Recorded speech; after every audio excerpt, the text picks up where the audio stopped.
within myself, I give it a lot of validity and I change my shirt. But the more I do that, the further away I get from being my true self. In the 80s, you couldn't turn on a TV without seeing Justine Bateman. As Mallory Keaton on Family Ties, she was one of the most recognizable faces in the country, until the show ended, and she seemingly vanished. For years, her absence from Hollywood felt like a disappearing act no one could explain. But now, Justine is finally breaking her silence on why she walked away and the truth about where she's been this whole time. Growing up in the rear view, the quiet evolution of Justine Bateman. Before the cameras, before the recognition, and long before her face became part of everyday television, Justine Bateman was already moving within a life shaped by distance and transition.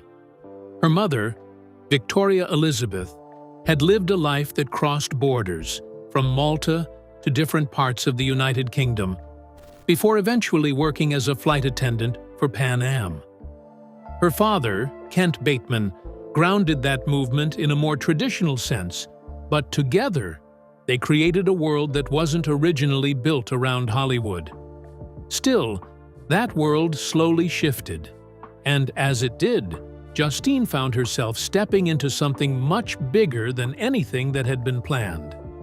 Even within her own family, there was already a quiet connection to the industry through her younger brother, Jason Bateman, though at the time, none of it seemed like it would unfold the way it did.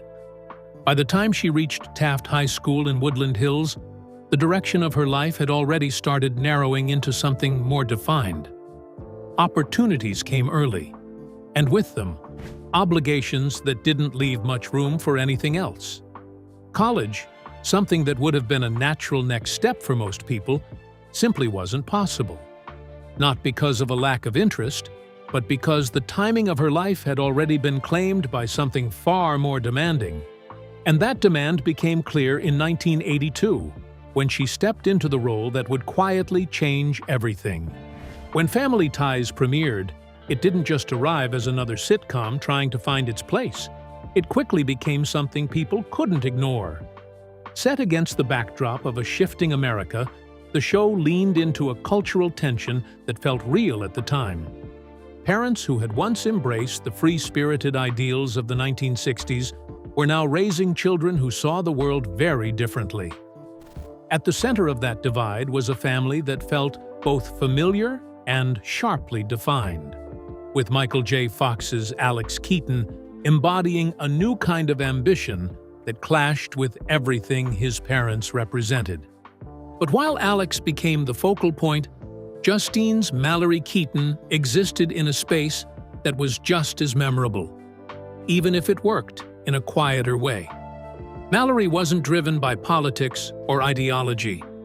She was seen as superficial, caught up in fashion, boys, and the surface-level things people often dismissed. Yet, there was something about her that made the character stick. She wasn't harsh or cynical. There was a softness to her, a kind of warmth that balanced out the way she was written. And over time, that contrast became part of the show's rhythm, something audiences came to expect without necessarily thinking about it. As the show grew, so did its reach. It wasn't just successful. It became one of the most watched series in the country, pulling in audiences that stretched into the tens of millions at its peak. Week after week, it held its place near the top, turning its cast into familiar faces that felt almost unavoidable. And for Justine, that meant growing up in front of that kind of attention, staying with the role from the very beginning in 1982 all the way through to the final episode in 1989. Even outside the show, moments like hosting Saturday Night Live in 1988 reinforced how visible she had become, how firmly she had settled into that space. But the thing about that kind of visibility is that it doesn't always carry forward in the way people expect. When Family Ties ended, it left behind more than just a successful run. It left a gap. And what followed for Justine didn't mirror the steady upward trajectory people often assume comes next. Instead, her career began to move in quieter, less predictable directions. In the mid-1990s, she reappeared in the American adaptation of Men Behaving Badly, stepping into the role of Sarah alongside a cast that brought a different kind of energy.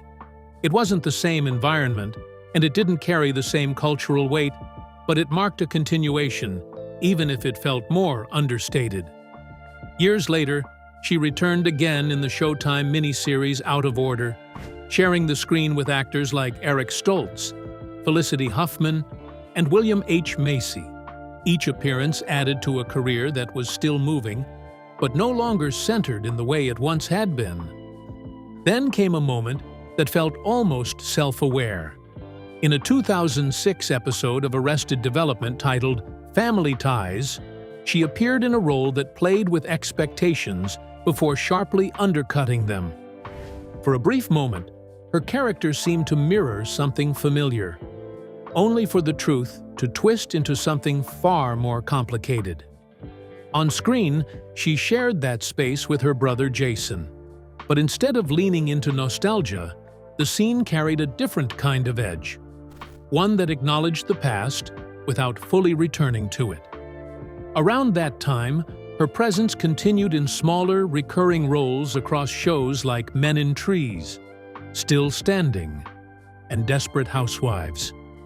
Each appearance kept her within reach of the industry, but none of them recreated what had come before. And maybe that was the point, because by then, the path she was on no longer followed the same expectations that had once defined her. Behind the Smile, a 16-year cycle of survival. For a long time, what was happening behind the scenes of Justine Bateman's life didn't feel unusual to her. It didn't look like a crisis. It didn't even feel like something that needed to be questioned. From the outside, everything still held together. But underneath that, there was a cycle she had quietly fallen into. One that started when she was just 16. Anorexia, bulimia, compulsive overeating. It moved between extremes, but to her, it all felt like part of the same normal. The scale, the tape measure, the constant awareness of her body. It wasn't occasional. It was constant, running in the background of everything she did. And the deeper it went, the less space there was for anything else. Food wasn't just food anymore. It became something that followed her into conversations, into quiet moments, into places where it didn't belong. Even when she was talking to people or doing something as simple as a crossword, her mind stayed locked into counting, measuring, and calculating. It moved like a loop she couldn't step out of, something that kept going whether she wanted it to or not. But the part that made it harder to see was that she didn't think anything was wrong. There was no clear moment where it felt out of control, just a pattern that kept repeating itself. That shift only came when someone else saw it differently. A friend, gently but directly, pointed her toward a story that mirrored her own. And as she read it, something changed. Not suddenly, not dramatically, but enough to break through what had been invisible to her for years. For the first time, she could see it clearly. And once she did, there was no way to unsee it. From there, the path didn't straighten out overnight, but it finally had direction. She entered a 12-step program, approaching it the same way someone would approach any addiction, because that's what she had come to understand it as. And somewhere within that process, her recovery became tied to something deeper. What started as an attempt to regain control of her life slowly turned into something else entirely, leading her toward a faith she hadn't expected to find. By the time she came out on the other side of it, the change wasn't just in her habits. It was in how she saw herself, and the version of her that emerged wasn't built the way she had imagined, but it was closer to who she had been trying to become all along. The Delayed Degree, Justine Bateman's 30-year detour. By the time Family Ties reached its final season, Something about the storyline felt almost ironic. On screen, Mallory Keaton was allowed to move forward, stepping into college and growing into a new phase of her life. But off-screen, Justine Bateman found herself stuck in a reality that didn't mirror that same progress. While her character was evolving, she wasn't given that same freedom, and the difference between the two became impossible to ignore. The moment it became clear came earlier than most people realized. At just 17, she had already started planning for college, applying to schools on the East Coast with the assumption that she could balance both worlds. To her, it felt obvious. School had always mattered.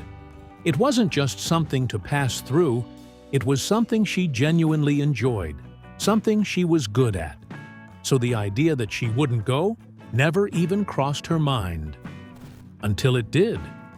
When she brought the plan forward, hoping to study while returning to Los Angeles for filming when needed, the response from the studio shut it down completely. Her contract with Paramount didn't leave room for compromise. And just like that, something she had always expected for herself was taken off the table. What followed wasn't a loud decision or a dramatic pivot. It was quieter than that. Life continued, her career moved in different directions, and the years passed without that chapter ever opening. But the idea of it didn't disappear. It stayed there, just out of reach, waiting for a moment that didn't seem like it would come. And then, decades later, it did. In 2012, long after the height of her television career, she stepped into a classroom again, this time at the University of California, Los Angeles. At 46, she wasn't just returning to school. She was starting over in a space most people had already left behind. It wasn't the easier path.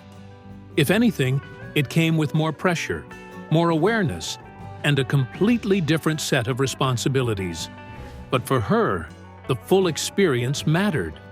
She could have taken a shorter route, easing back in through community college and transferring later, but that wasn't what she wanted. This time, she wanted to do it completely. And once she stepped into it, she didn't hold back. She built a path that reflected where her interests had grown, combining computer science with digital media, economics, and business. It wasn't just about getting a degree, it was about understanding how everything connected. The technology, the systems behind it, the way people interacted with media. It all became part of what she was working toward, and the way she approached it didn't go unnoticed. Professors saw it immediately. There was a level of focus, of drive, that stood out, even in a space filled with younger students trying to find their footing. Outside the classroom, that same momentum carried into everything else. She connected with people in tech and investment, took on internships, and started shaping ideas that stretched beyond theory. At the same time, she opened up that experience through her blog, sharing not just her own journey, but also the stories of other women who had also returned to education later in life. It wasn't just about going back to school, it was about pushing through the parts that made it difficult, the moments that made it feel isolating, and finding a way through them anyway. By 2016, that long-delayed chapter finally reached its conclusion. She graduated with a degree in computer science and digital media management, closing a gap that had been left open for decades. And the significance of it wasn't just in the achievement itself, it was in the timing.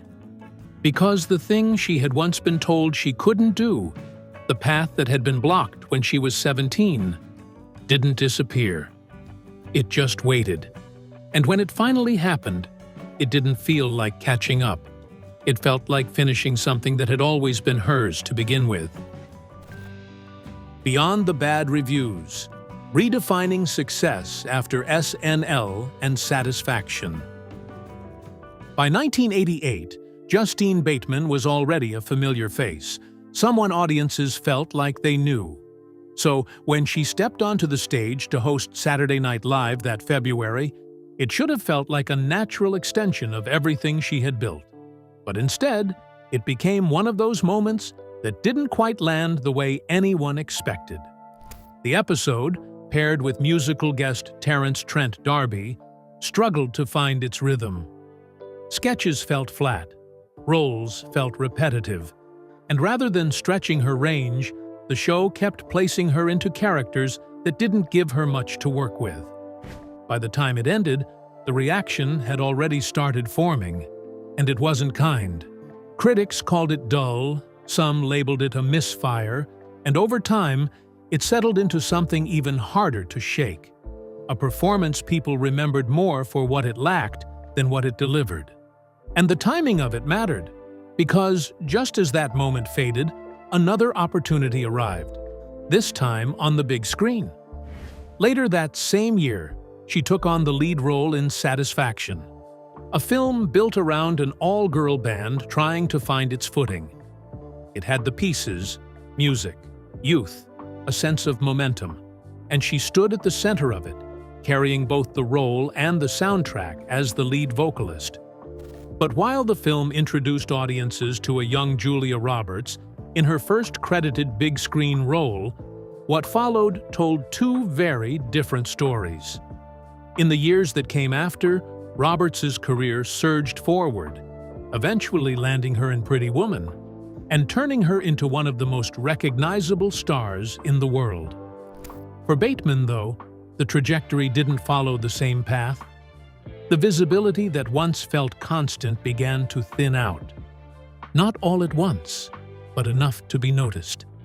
Somewhere between those shifts, her personal life began to take on a different kind of focus. Before everything settled, there had been moments tied to the same kind of fast-moving, high-profile world she was already part of, including connections with figures like Billy Idol and Leif Garrett.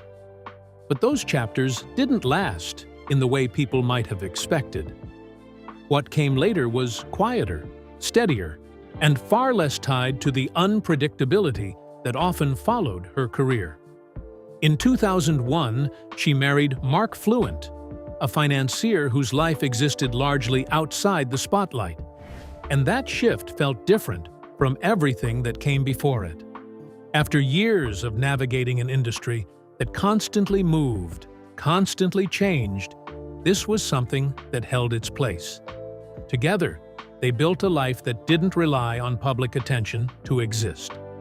A year later, they welcomed their son, Duke, and in 2004, their daughter, Gianetta, expanding that sense of stability into something more grounded. While her career moved into new directions, writing, directing, exploring ideas that didn't depend on being in front of a camera, his work remained rooted in the structure of finance, managing large-scale real estate operations, and building a career that followed a completely different rhythm. Their worlds didn't mirror each other, but that contrast seemed to work. Over time, it created a balance that had been missing before.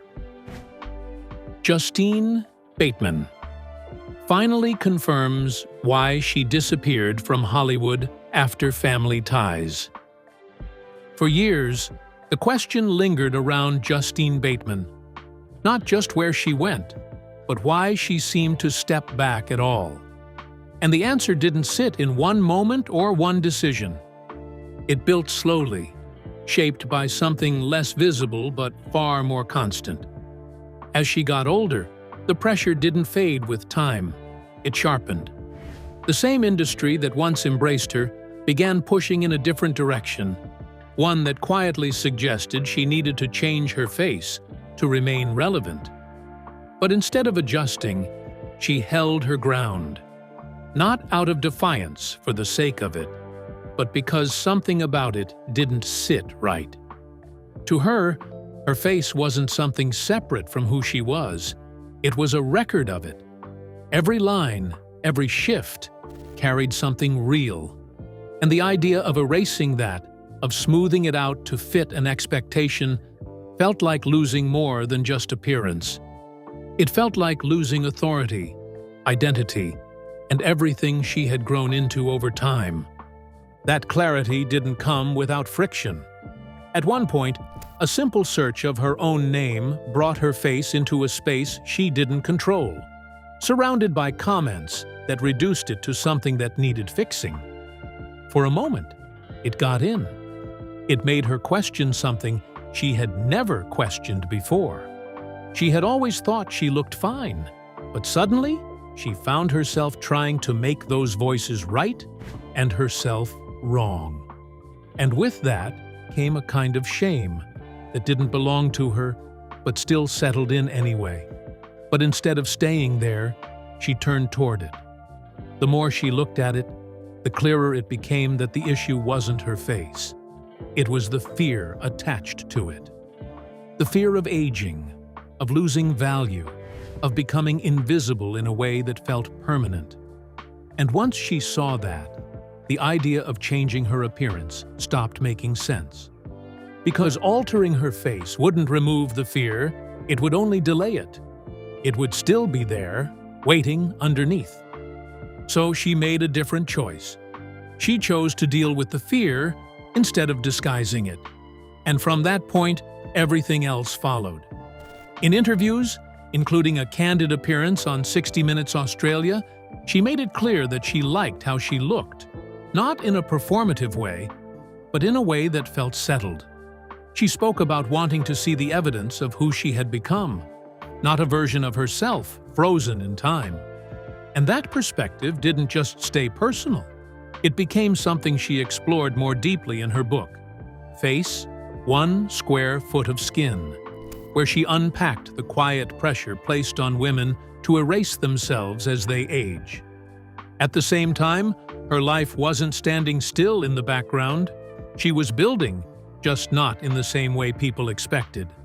She served on the board of the Screen Actors Guild, created a fashion line, became a licensed pilot, and shifted her focus behind the camera.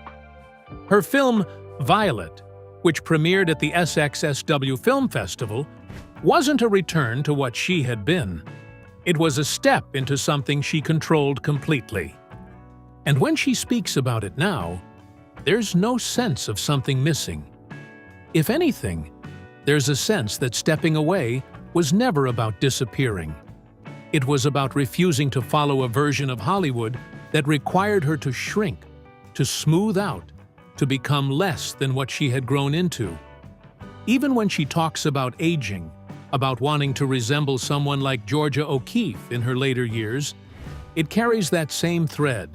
Not resistance, but acceptance. So the answer, the one people kept looking for, doesn't come down to one reason. It comes down to a decision that kept repeating itself over time. She didn't leave because the work disappeared. She didn't step back because she couldn't keep up. She stepped away because staying would have meant becoming someone she didn't recognize. The industry's children. How pressure forged and folded the Batemans. If there's one thing people have always wondered about, it's the relationship between Justine Bateman and Jason Bateman.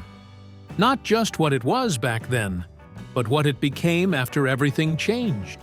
Because in the world of 1980s, sitcoms, they didn't just exist in the same space, they defined it.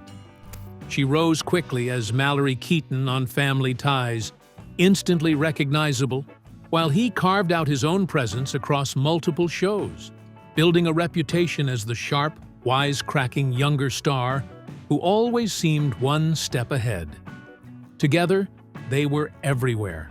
Interviews, magazine covers, red carpets, two siblings moving through fame side by side. But over time, that image faded. Not dramatically, not all at once, but enough to be noticed.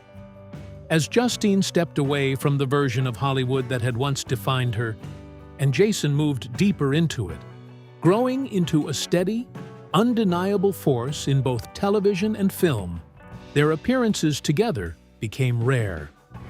And in that space, people started to fill in the blanks. The distance turned into speculation.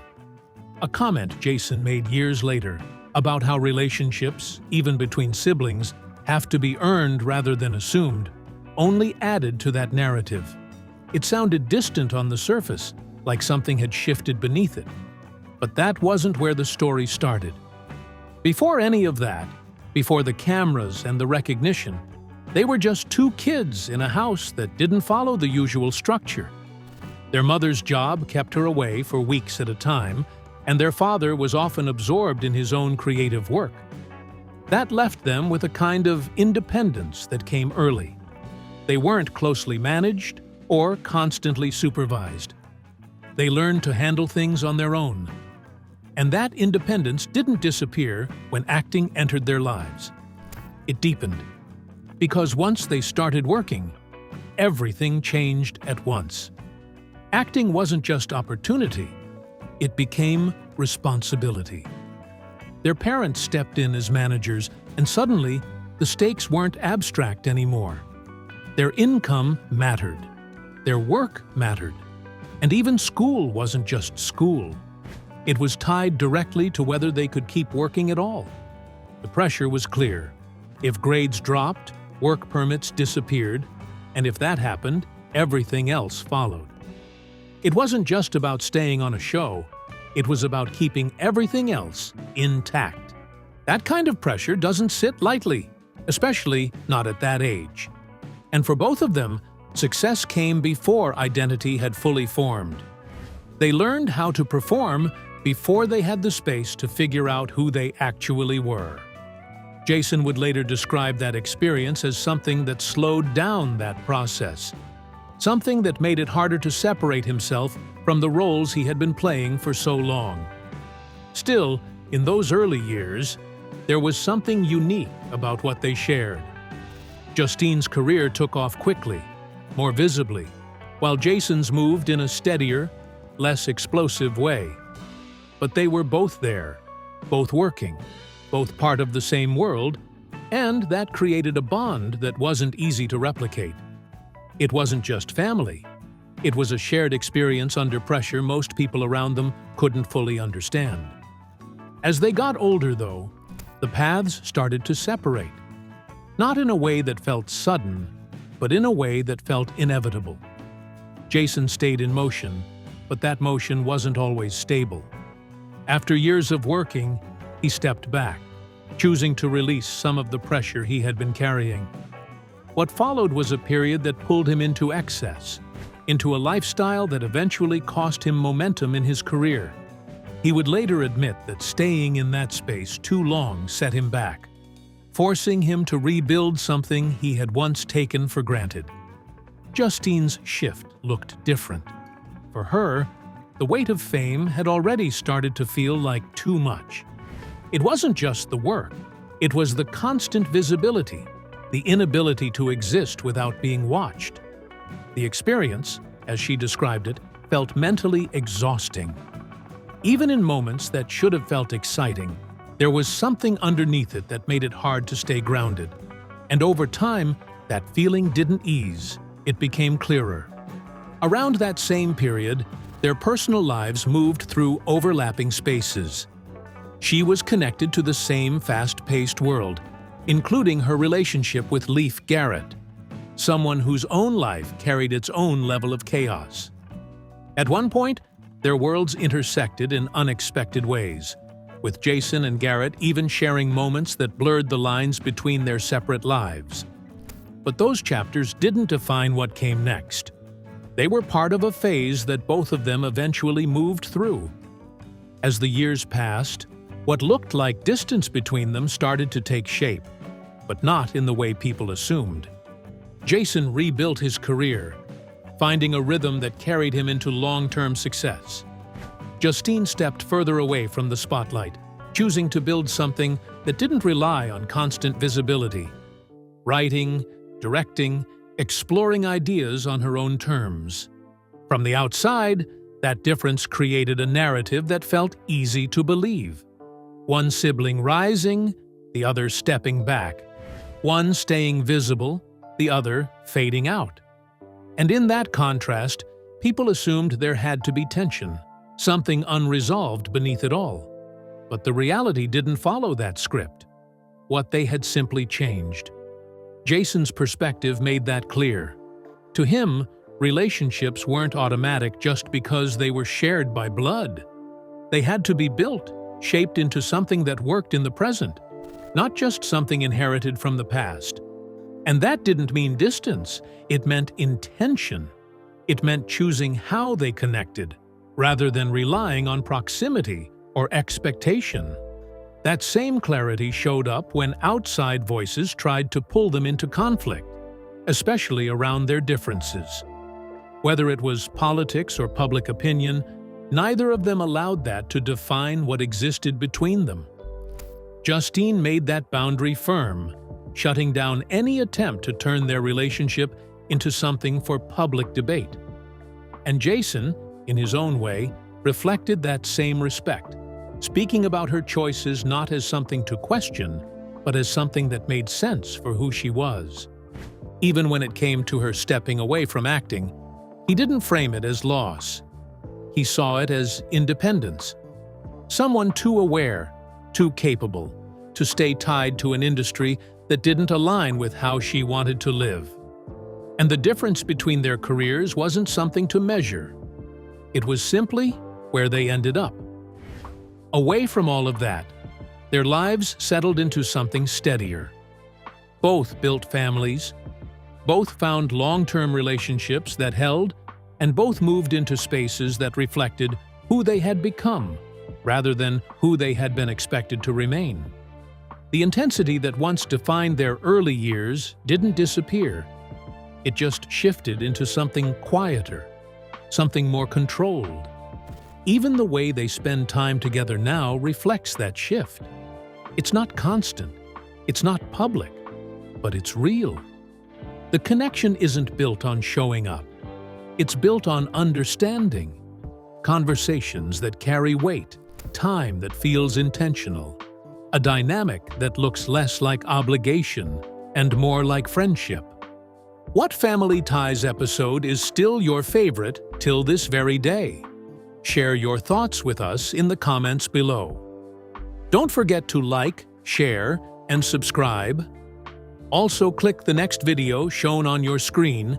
You will enjoy it.